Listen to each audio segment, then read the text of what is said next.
Welcome back to our channel at ito nga pala ang ganap natin for today guys. So isa sa mga prutas na nakain na natin ay itong pomegranate.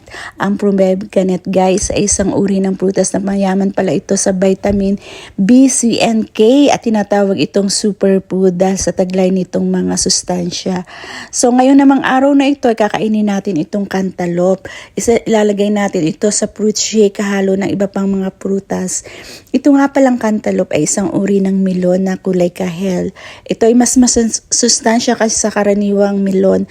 Nakakain na ba kayo ng melon na kulay green, na kulay yellow, o yung tinatawag na honeydew?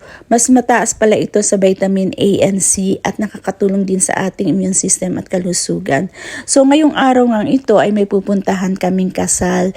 Ito yung araw ng kasal ng aming pamangkin sa pinsana si Christine. Pero since maaga pa naman, nagligpit na ako nitong ating mga ginamit ng winter at ilalagay natin sa box dahil ito naman ang ating mga inlabas ng ating mga pang summer outfit. At bago kami umalis ay paghahanda muna natin ng pagkain itong si Angelo. Si Angelo nga pala ay panggabi. So ang time niya is 2 to 11. Pero dahil may pupuntahan kami at naka-off naman ako ngayong araw ng Friday, kaya naman paghahandaan muna natin siya ng pagkain. So ang ginawa ko guys ay ito, in-air fry ko na itong pork chop kasi mas madali naman itong i-prepare. Ilagyan mo lang ng paminta, tapos toyo, asin, at yan. Si Mr. naman naghahanda na ng kanyang outfit na gagamitin sa pagpupuntahan naming kasal. So pagkatapos naman ay hiniwa-hiwa na rin niya yung pork chop at ito na nga yung ating ginawang fruit shake na naka-ready na din. So yan na yung mga food na ating naluto ngayong araw na ito bago kami umalis at pumunta sa aming pupuntahan. Habang si Angelo naman ay papasok na rin siya sa kanyang work after na niyang makakain. Hindi ko na nga lang siya isinama sa video kasi nagagalit siya kapag binibideo siya.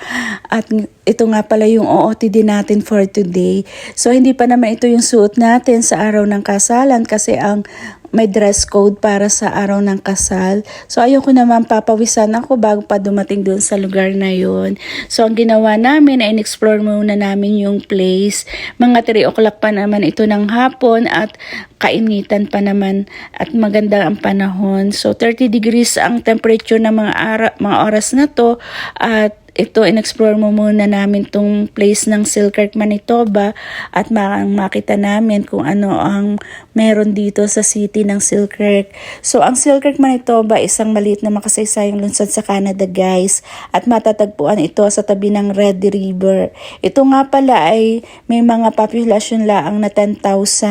So, napakaganda ng lugar na ito at kilala ito sa tawag na Catfish Capital of the World dahil sikat ito sa larangan ng pangingisda at marami dito ang mga nangingisda ng mga kapwa natin mga Pilipino.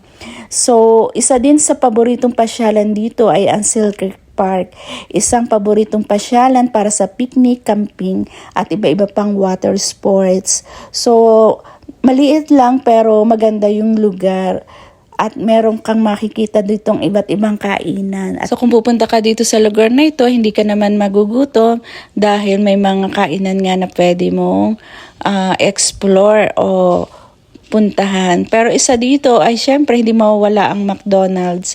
So nag-drop by kami dito sa McDonald's para makapagmerienda si Mr. dahil sa pag-drive niya hanggang dito at nainitan nga din kami para makainom naman ng malamig na inumin. Pagkatapos nga ay dito na rin ako nagpalit ng outfit ko kasi 15 minutes drive lang ito papunta doon sa reception. Pagkatapos nga namin makapagpahinga at makapagpalamig ay ito ready naman to go. So kung mapapansin nyo ito kahit 15 minutes away from the city ay ito na mga at napakaraming puno at medyo liblib yung lugar. Pero kilala ang The White Poplar sa pasilidad at lokasyon ng mga event. So andito na nga yung pinaka-place. Ito yung pinaka-loob ng reception ni Kathleen at ni Carl. So hanggang sa muli at abangan ang kaganapan ng reception ng kasal ni Kathleen sa next vlog.